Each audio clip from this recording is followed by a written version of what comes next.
In. So as the title of the stream suggests, let me pull up my notes here. As the title of the stream suggests, we're going to be tinkering with some tabletop stuff tonight. We're probably going to be working on an Ex Nova, previous Ex Novo city that we didn't finish. But before that, I have something fun to. Well, not that Ex Novo was not fun, but I have something novel, shall we say, to work with. So there are several tabletop games that require a deck of tarot cards.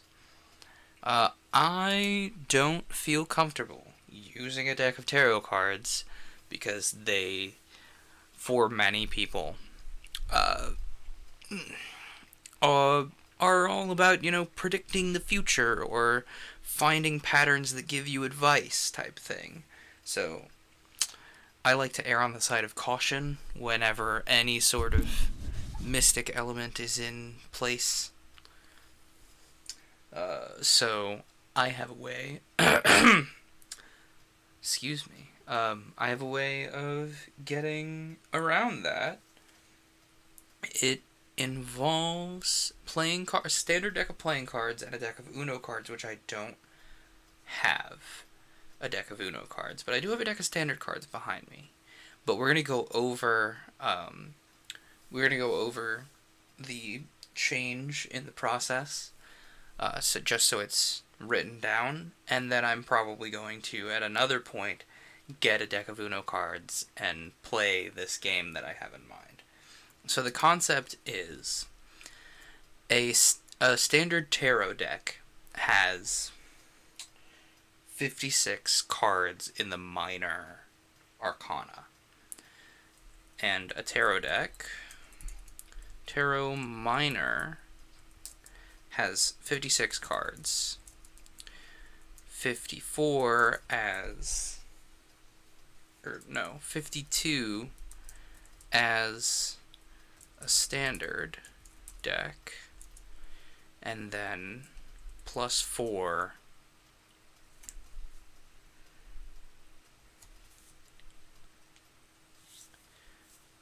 for the additional face card.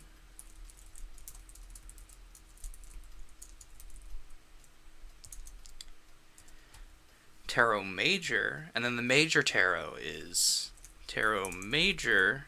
The Major Arcana is 22 cards all in a row.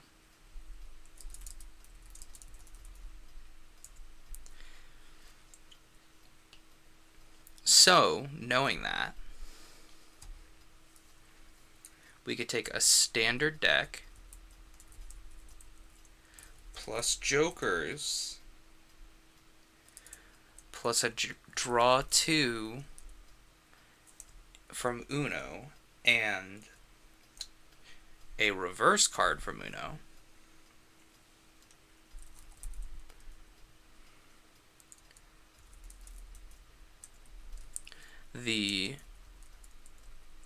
Where the red joker is the knave, I think, is the bonus face card. Like the knave or the squire or something like that. Red joker is one suits.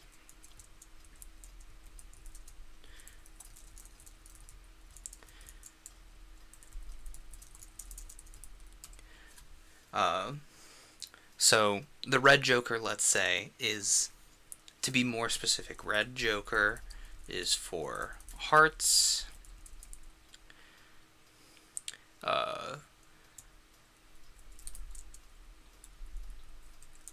Black joker is for spades. Draw 2 is for clubs. Reverse is for diamonds. Although in the tarot deck they're not spades, clubs, diamonds, and hearts. They're swords, cups, wands, and coins.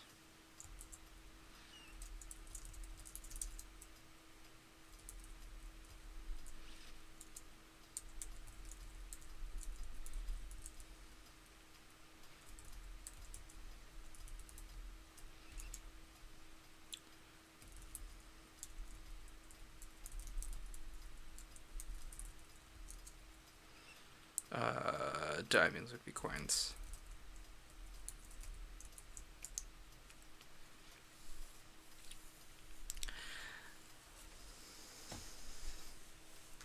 And I may not be using the correct tarot term here. I think it's like pentacles and themes and, you know, assorted different terms, but it means basically the same thing. The major arcana, however, would be 2 colors of Uno,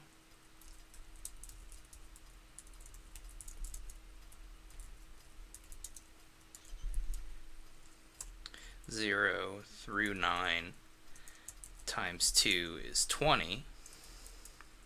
And then for the beginning and the end, the Fool and the Tower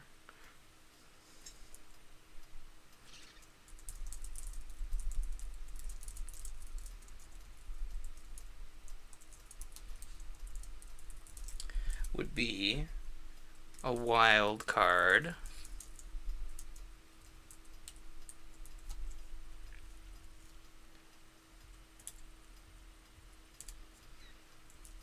and a wild draw 4 for the Tower. So that would allow you to essentially play any given tarot game without the tarot cards. If I had Uno cards on hand, I would play... I had a specific game in mind when looking for this. It's called the Gateshead engine, and it's another one of those single-player tabletop RPGs. In a similar vein to Wretched and Alone, it's just less dire, so to speak. So there's that. We'll be playing Gateshead engine probably tomorrow night. Well, not tomorrow night, but next Tuesday night stream we'll probably be playing the Gateshead engine. I just wanted to get that out into the air so people know it exists. One moment, I'm going to shut my bedroom door because Magnus looks very comfy, and so I'm sure he won't mind.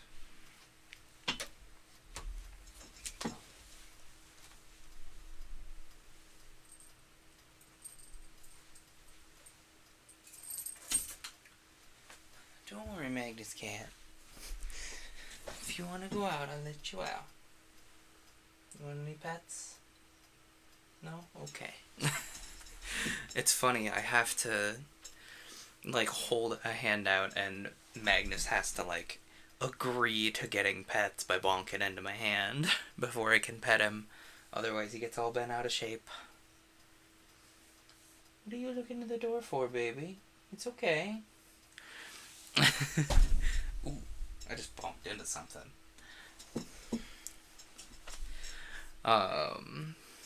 Okay, well, now that we have that out of the way, let me just make sure. Yeah, the suits are cups, swords, wands, and pentacles, so I remembered that. Nice. The page is the extra face card. And then the jack would become the knight. So the pages are the red joker, the black joker, and then the draw 2 and reverse.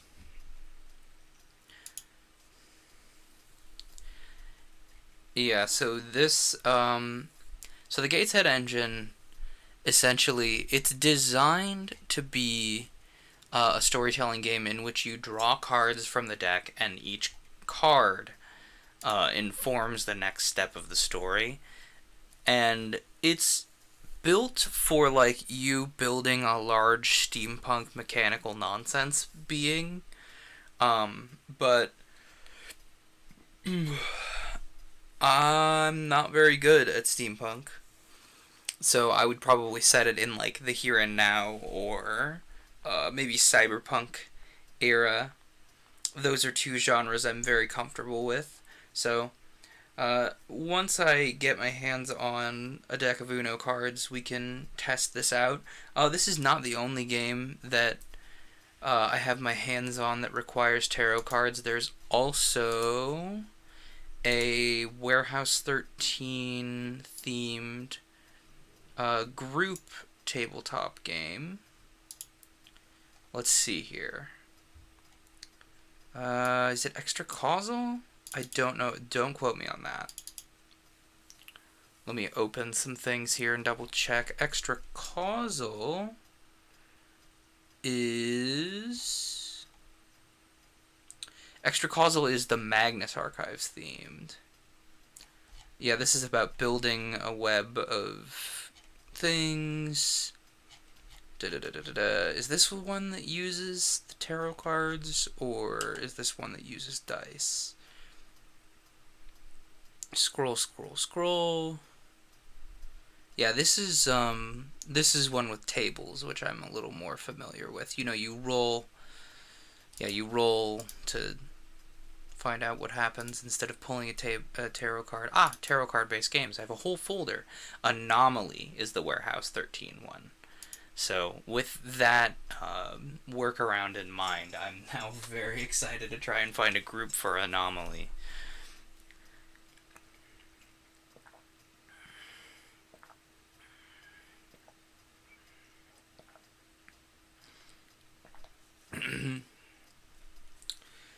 You'll have to oh. Ow. So if I grip things in the wrong way with my left hand, I don't know what my deal is today, but if I grip things in the wrong way with my left hand, my hand freaks out on me and my arm has like that sort of like, it's not inherently pain, but it's tension that will become pain if you ignore it. So anyway, that was the first part of the stream. That's just me on camera.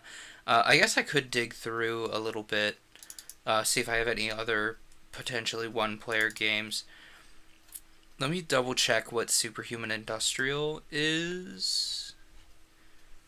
Yeah, you roll 1d6. Oh, this is interesting. It's the red.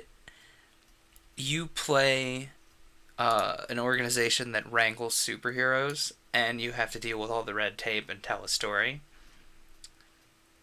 That's fun. And you just roll 1d6 to play it, which makes it very tempting. Tell you what. We can either play Superhuman Industrial and Immaterial Incorporated, or we can continue to build the city with Ex Novo. If there is anyone in the chat that has an opinion either way, feel free to yell about it. I'm going to double check that there are not any other games that I could be playing. There's another Wretched and Alone game, which I kind of want to save that for another time. Wretched and Alone is kind of very heavy. It's very sad. That one, by the way, is about surviving a time loop, which I'm very interested in. There's another Wretched and Alone. That's also something we could do. I'll tell you what, while I wait for people's decision on Ex Novo versus Superhuman Industrial, I'm going to read aloud some of the Wretched and Alone SRD to see if I can feel out a good idea for a Wretched and Alone game. Because we could just write that live, you know?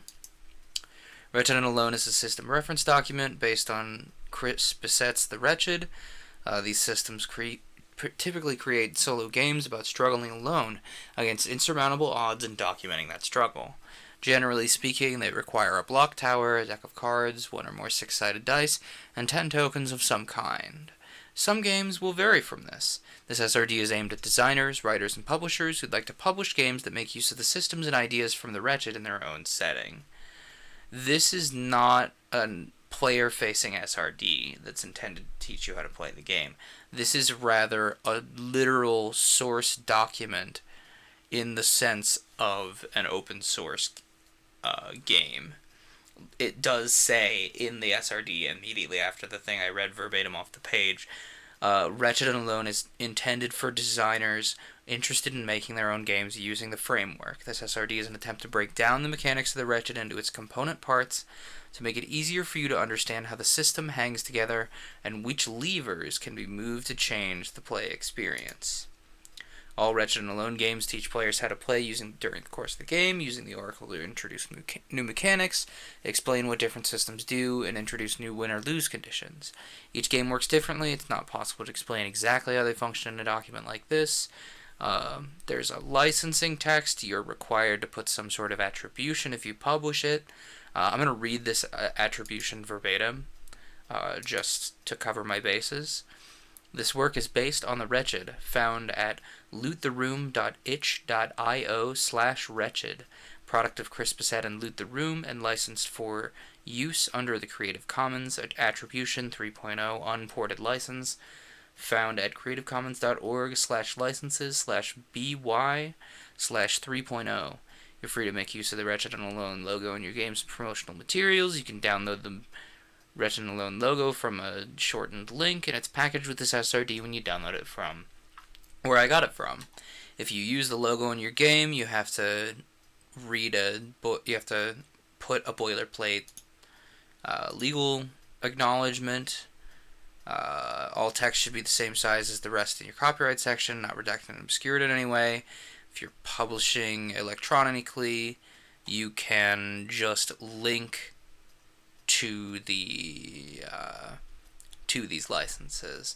Limitations: you can't imply that Chris Bissett or Loot the Room is endorsing you or sponsoring you unless special arrangement has been made with you.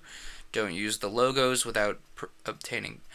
Don't use the logos of his or their publishing company without obtaining permission. There's a logo you can use under the Wretched. Legalese. Okay, themes. Themes that we've definitely picked up on before. Wretched and Alone games generally place their protagonist in hopeless and bleak situations where they must do their best to survive or escape. But Wretched and Alone games are not limited to being bleak. The rules as is create a system where winning's unlikely, but you can make a happier Wretched and Alone.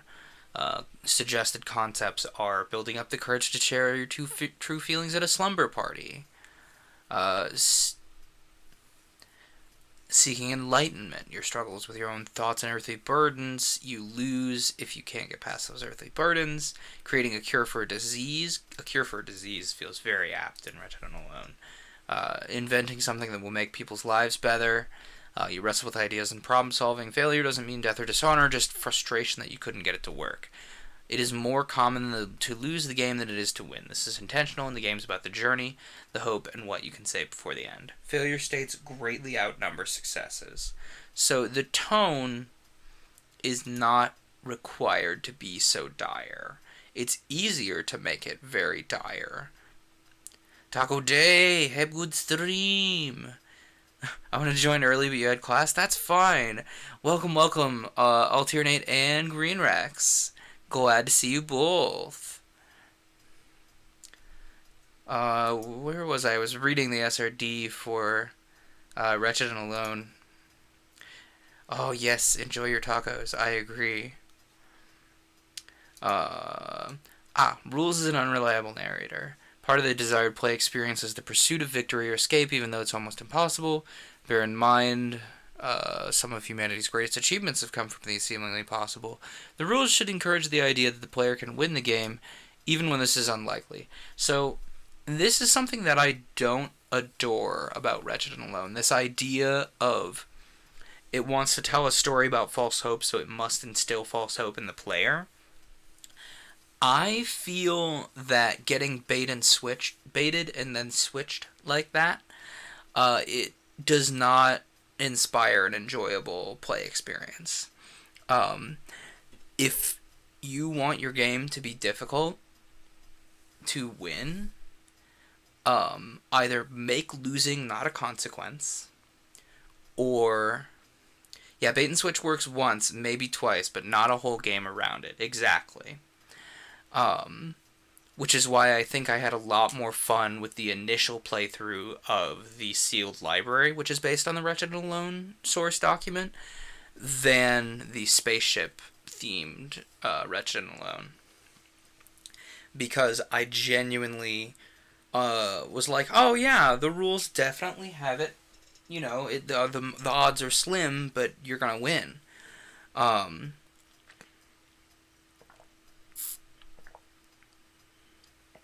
I don't think that leads to a very replayable game. It feels very. If you have losing as a consequence, it should not be such a dire consequence. Take, for a video game example, let's take Super Meat Boy versus any arcade game. Any arcade game, you get 1 quarter and that gets you however many runs, and then you're done. And then you have an immediate consequence if you need to put another quarter into the arcade machine. A game like Super Meat Boy is designed around being very technically difficult, and it's very hard. Difficulty is not my issue. Like, Wretched and Alone is entirely allowed to be a very difficult game to win, probabilistically. But it makes loss such a heavy consequence that you feel, especially if you know you've played another Wretched and Alone game, and you know that loss is likely, it is harder to get motivated to tell the story when you know it's probably going to end in ruin, and that's it. But to get back to my analogy, Super Meat Boy is designed to be very, very, very difficult, especially as the game gets later on. But death is barely a consequence. Like, oh no, you have to do the thing again, but you don't have some kind of long drawn out game over sequence. The game doesn't taunt you every time you die. It's not antagonistic when you lose. The most you lose when you die is your place in the level. You do not lose any sort of information. It's actively... several mechanics in Super Meat Boy actively encourage the fact that if you die, you need to keep going. You need to keep trying. Not the least of which being the fact that Super Meat Boy leaves a visual trail as you jump through the level can tell you, alright, this is how much I need to move to do this thing when I got it to work last time, type thing. But in the case of Wretched and Alone, even if you're not sure that every Wretched and Alone game ends in failure, failure is a huge consequence in Wretched and Alone because your story ends. Your player dies. At least in every Wretched and Alone that I've played. I think you could get around this, but it would be... you would have to specifically structure the narrative to make it feel as though loss is not as much of a consequence. Let's say the idea that immediately comes to my mind, and I think it comes to my mind because I've seen a Wretched and Alone game based on this idea, is you are a legendary sword waiting for a hero. Loss is the hero was not prepared enough to endure the trials that you, as a legendary sword, require. But that does not mean the end of the story. You could just reset mechanically and just say you continue to lie in wait for the true hero, for you've not found it this day. I think that's actually literally a Wretched and Alone game. Let me double check that. Because I don't want to expand on that idea too hard if someone else has already done that one. I think it's called Dangerous to Go Alone. Dangerous to Go Alone. Games like It's Dangerous to Go Alone Take This. Here's what it is. It's called It's Dangerous to Go Alone Take This. No, that's not the right one. That is a completely different game uh, where you play an RPG based on what's in your bag. Where's the Wretched and Alone? Wretched and Alone. There's a Wretched and Alone game based on like it's clearly designed to be it's clearly designed to invoke the idea of the Master Sword lying in Kokiri Forest. Let me see if I can find it, because I've definitely seen it before.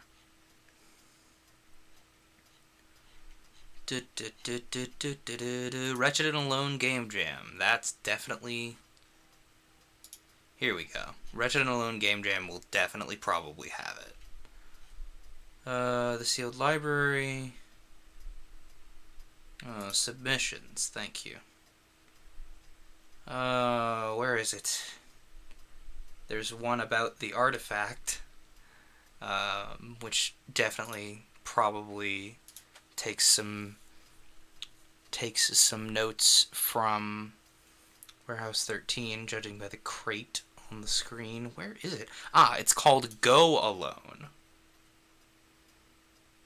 Let me view the project page so I know I'm not accidentally taking someone's idea. Okay.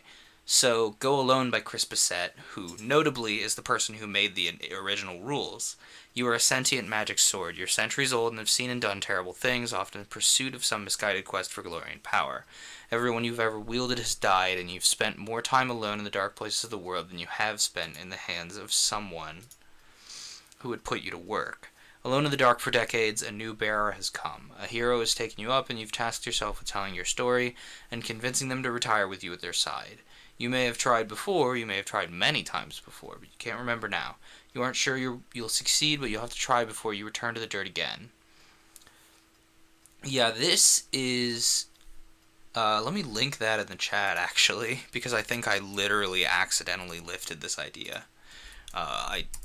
See, this is why I checked, because I didn't want to expand on this idea super far and then find out halfway through, hey, this game exists, you stole someone's idea. However, we can take the concept, not necessarily of the legendary sword or anything, but we can take the concept of, if you lose, your perspective merely changes, and as such, loss is not a consequence. It will not end your story overall, but it will end that particular character's. Yeah, the concept of the story continues, exactly. And I think we would have to modify the game a little bit mechanically in order to allow that sense of progression as you jump from story arc to story arc, so you're not just sitting there playing Wretched and Alone all evening. Just off the top of my head, based on some of the other Wretched and Alone games that I've played, I think each time you lose, this is just a guess, we can refine this mechanic, but I think each time you lose, obviously. Shuffle the cards, rebuild the block tower, but if you've gotten any aces, you get to keep one ace out of the deck at the start per arc. So eventually you could, at the end of 4 arcs, even if you lose 4 times, you could get all 4 aces at the start, which gives you a huge advantage. So or, the idea is each time you lose one. Let's say, for balance sake, each time you lose 1 ace. So you're set back a little bit, so you have to make some progress again. But it is not the complete and total end of the story. You have, someone else can walk into the in the case of the sealed library, someone else can find the ruins of your library and continue to save the information with the previous archivist's work. Or in the case of I think it's just the Wretched, like literally the Wretched is the spaceship one. Yeah, the Wretched is the spaceship one. So in the case of the Wretched, perhaps there is an arbitrary number of crew members in cryosleep, but you cannot wake them because you would be waking them into a dying ship. So if you know you're about to die, something on the ship senses that and it opens the cryosleep pod and you get another try with another person. I think this is... I don't necessarily need to implement this into a full game, but this concept is a rule you could bolt on to Wretched and Alone to make it less dire. And Wretched and Alone has that as an option. Several of the games in the Wretched and Alone engine, they offer it as, yeah, exactly, less punishing. And they offer as another option to make the game less punishing, you start with the token system, which I think we've seen. Anytime you draw the specific ace that lets you count down from 10 whenever you roll a 6, and then if you reach 0 on that counter, you escape. So I think, well, let's keep that idea of less punishing over here. Apparently behind the microphone. So let's write that down.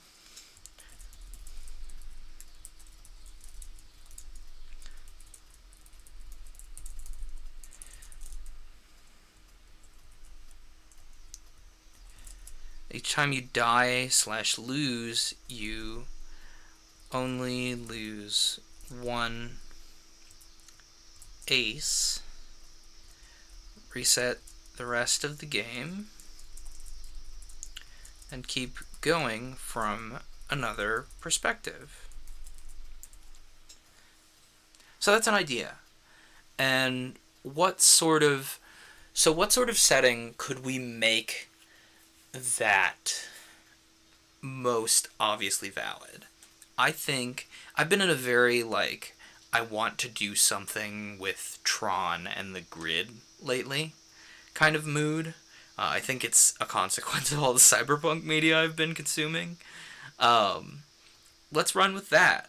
Let's say you are a subroutine. You are a subroutine that is trying to stop a system-wide virus. That's our concept.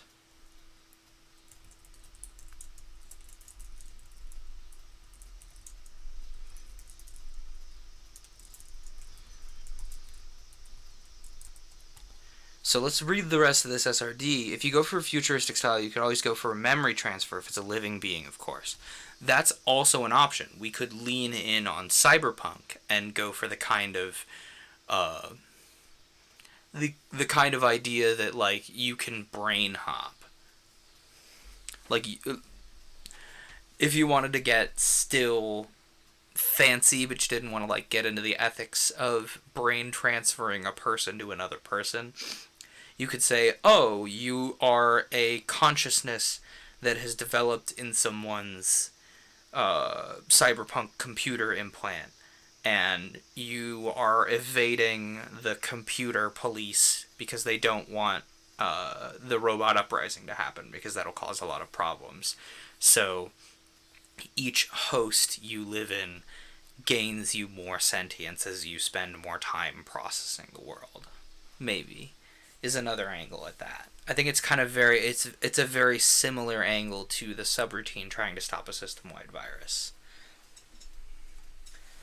I need to stop reaching. I need to stop reaching for things with my left arm because my left hand, if I close it on things wrong, it yells at me.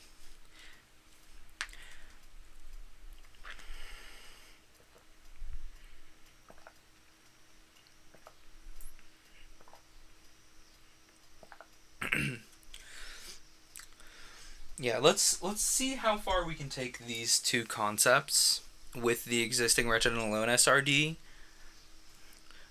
Left hand, please no yell. We want no ouchies. I agree. Oh, don't mind me. I'm just trying to get all the crunches out of my hand. Okay, so let's keep reading the Wretched and Alone. An afterword or debrief can be utilized to explain that there was never any hope of winning the game. This is a feature rather than a bug. I know it's a feature. I don't like that feature. I'm writing it out.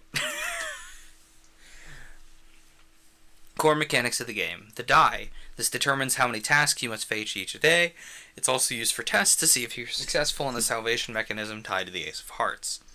Salvation, Ace of Hearts. Each game is a way of winning. This mechanism arrives with the Ace of Hearts. 10 tokens are placed on the ace. At the end of each round, the player rolls and can remove a token from the card if they roll a 6. Once all 10 tokens have been removed, salvation arrives in whatever form the setting dictates. This may come with a final pull from the tower. Collapse this stage would snatch salvation away at the last moment. The next mechanic is the Oracle, a deck of playing cards. The deck provides the tasks and challenges you face. Generally, as a deck has 4 topics or areas, each mapped to a suit. The kings of each suit are one of your countdowns to failure. When all 4 kings are revealed, something in your setting ends the quest. This may mean death, giving up, becoming lost, or something else.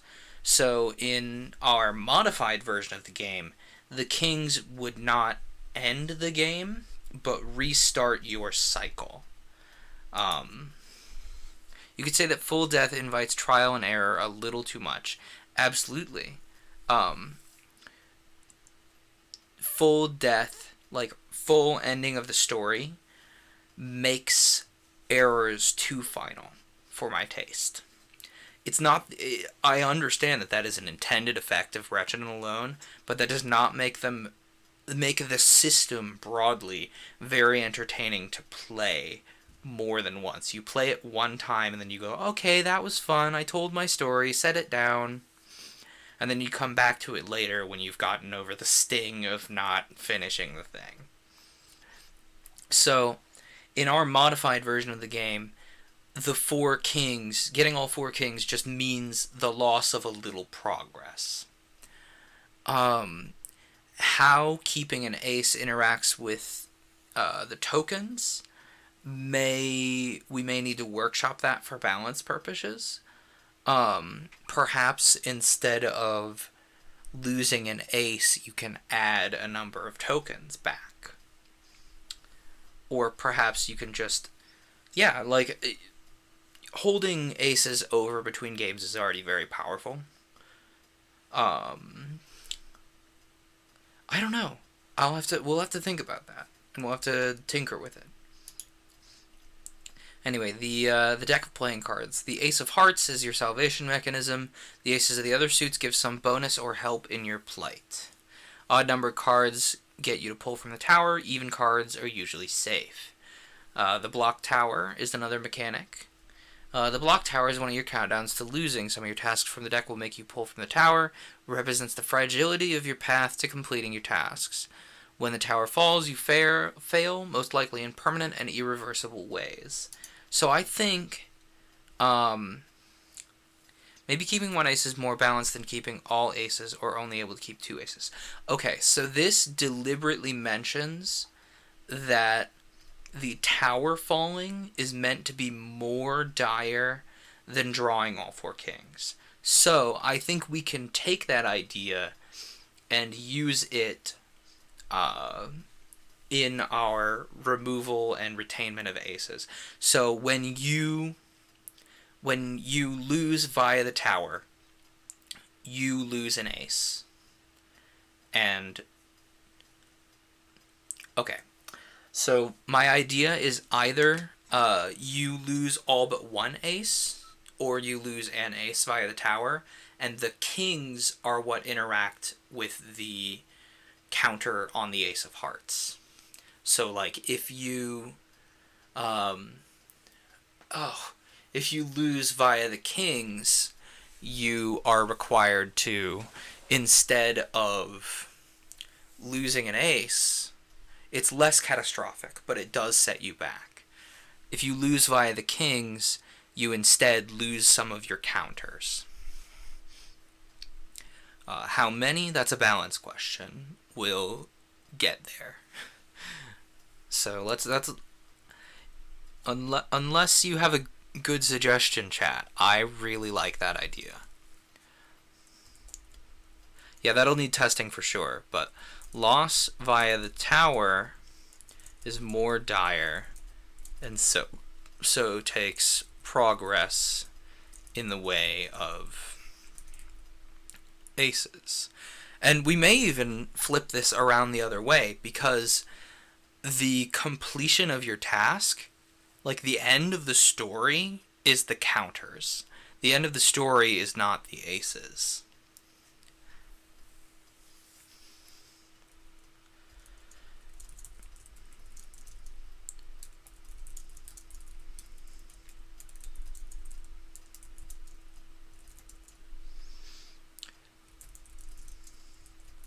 Success counter on the ace of hearts. So, this is just conceptual. It may shake out that the more dire loss is a loss of the counter that makes the game run longer. But also the aces tend to cause effects in tandem with the counter. You don't have... The aces tend to stave off the end of a single game longer, so you're more likely to win. Like, in most games that I've played, one of the aces makes it so you don't have to draw from the tower once. One of the aces makes it so you're more likely to remove a counter. That kind of thing. Not everyone has a block tower, not everyone's able to interact with one. The block tower is optional. We encourage you to keep the block tower optional and can make alternate resolutions methods available if you can. So that makes this optional rule that we're building here particularly difficult. If there is no block tower, we have no more dire loss.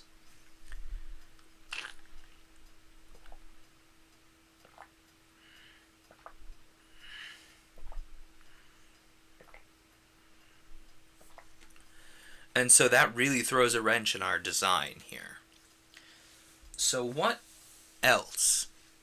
You want it to be some form of skill yet randomness. Is it supposed to be a physical tower or a mechanical tower? Like, it's a... hang on. Like, it is a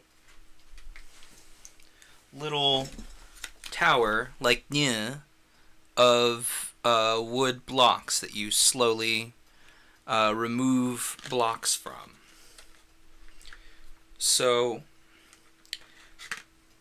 we could just make it a percentage of some kind.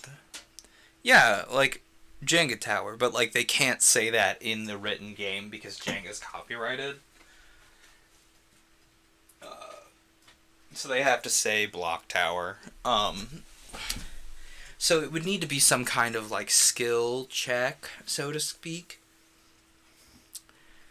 I don't know. We'll... Yeah, I'm not sure how we would get around this. Because if we can't use a block tower, drawing a single card is not... Like, drawing from a deck of cards is not, like, a skilled task. Maybe we could do something else, like you have to do something in X amount of time, or something along that line. That's not perfectly accessible either. Yeah. Yeah, because drawing a card is not, like, it is not the same conceptually. I mean, percentile dice with good and bad could be a good replacement, but it's not perfect. Exactly. Like, it doesn't have that skill. Like, rolling a die does not have that skill factor. Or that tension. The same tension as a Jenga tower. Because, like, you've got that tower and you have to be very precise and delicate to get it just so.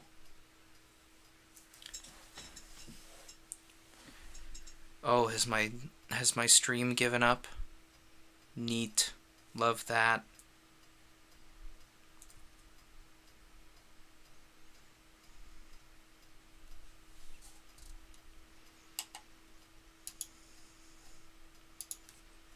Oh, there we go.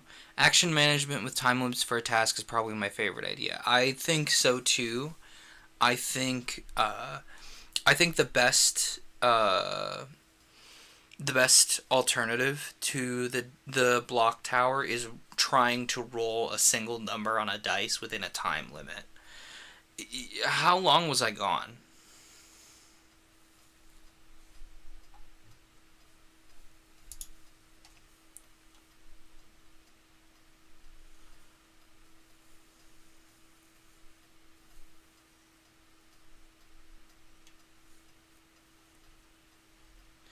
Okay, there is a concept here, a bit super laggy on the video.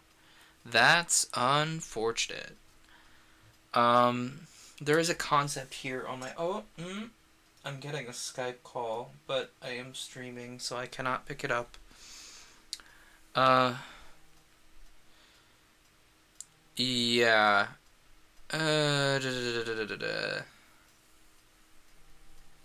Start a counter that you set to a number. When you're instructed to pull from the tower, reduce the counter. Oh!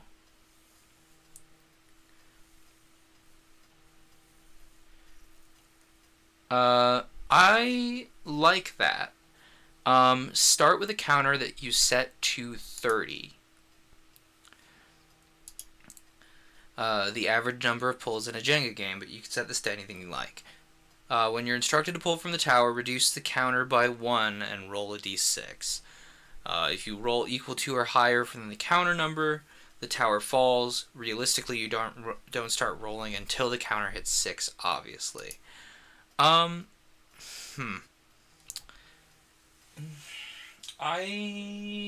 There's a concept there. I like the idea of having to roll over or under a counter. Potentially, what we could do is roll a d20, and you have to roll under...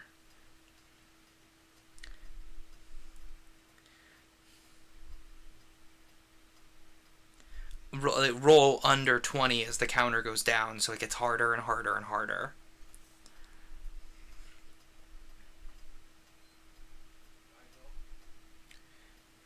One moment, I'm being...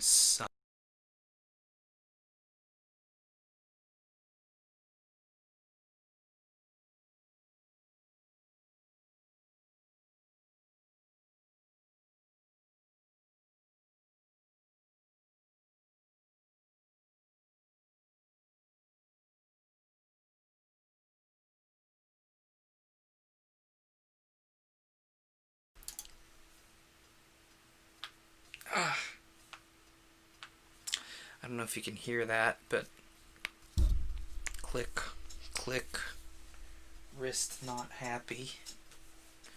But I like the concept of you roll a dice of arbitrary size depending on how likely you want the tower to be. And you have to start at the number of faces on the dice and roll beneath that number to keep the tower upright. So let's write that down. Dice of arbitrary size. You have to roll under that number as it counts down 1 by 1 each turn. Suggested is a digital dice, so you can do D30 to align with block tower. a d20 will work just fine. That allows us to verifiably have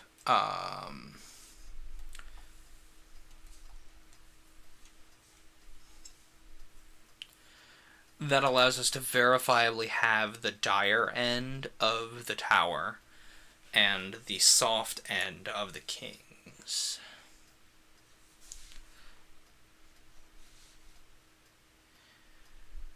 Some people are very excited. Oh, my wrist. Some people are very excited.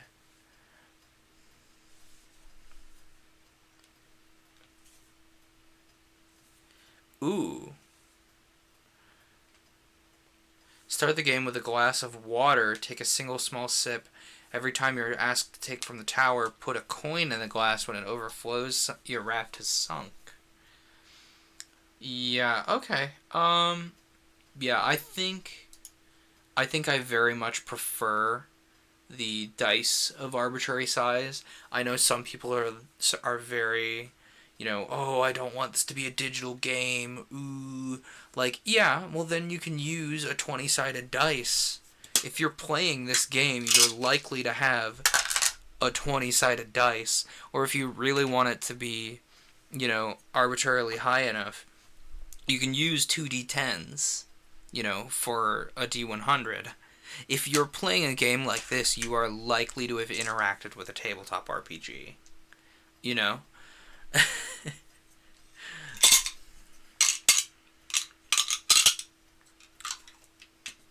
By the way, these are my dice for the Karsus campaign, which I'm still very enthused about.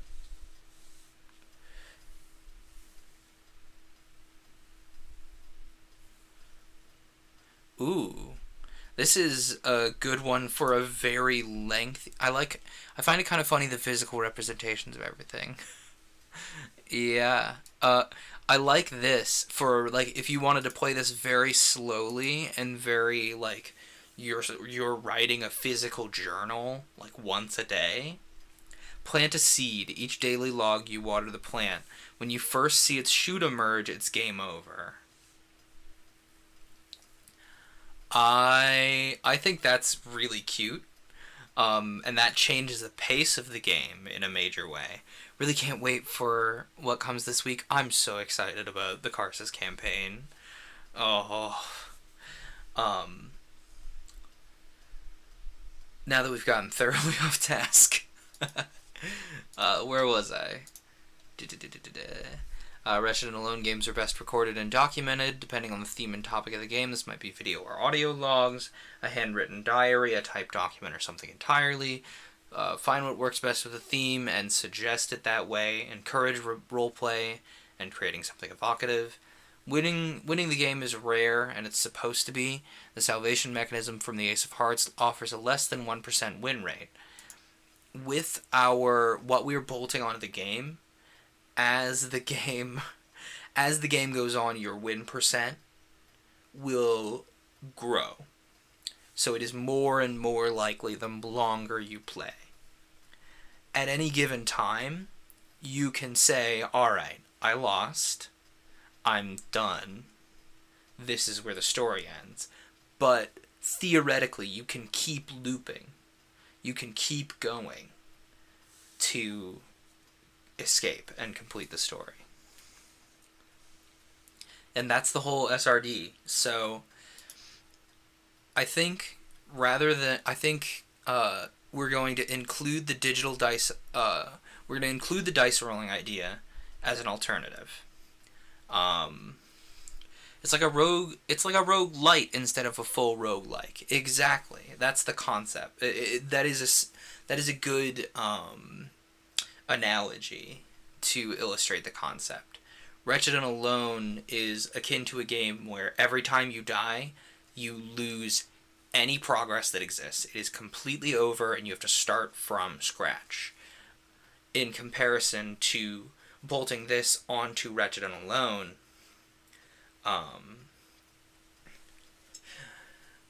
we would then you keep some measure of what is available, but you don't keep everything. Death is a consequence, but not a failure.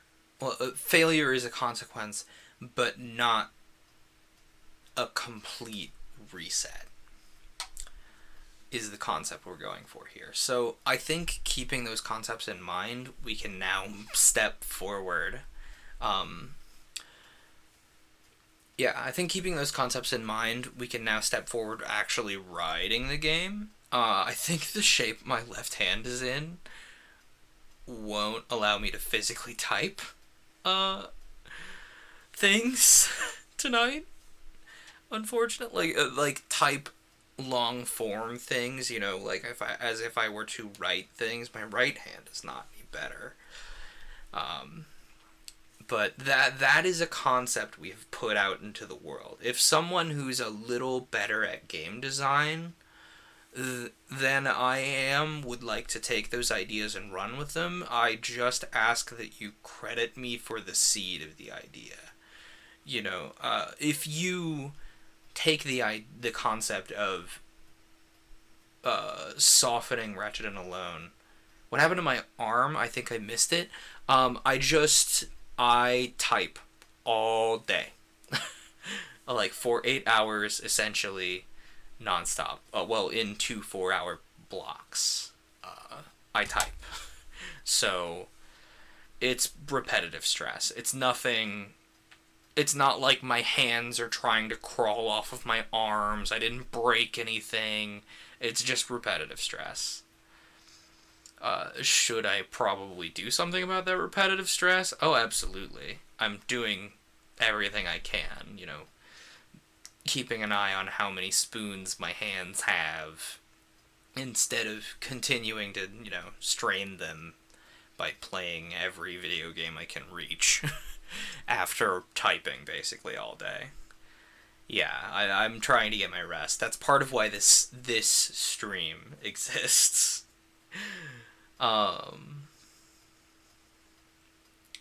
Is to try and give my hands a little bit of a break, but still allow me to produce the content. TM.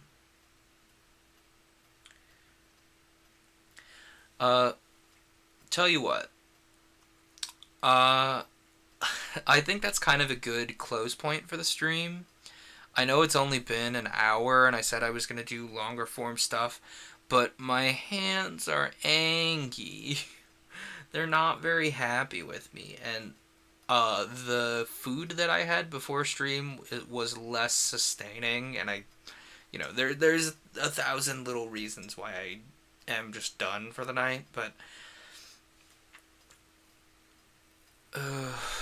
I hate to cut this stream off so early when I said, I wanted to make this a lengthier thing, but it's coming out to be that way. And I think that's going to be the story of the day every time there's one of these Tuesday streams, it's going to be one of those things that I go as long as I can, and then that's that. It's not going to be guaranteed X amount of time. So we had a good time working on changing Wretched and Alone into a more user-friendly game. I guess we'll be back Friday with more stream. Potentially video games, potentially ex novo, depending on what sort of state I'm in. But with all that said, who's streaming right now? Who can I raid? Sharatomo is streaming. We're gonna raid Sharatomo. For everyone watching the VOD, I hope you have a wonderful, wonderful week.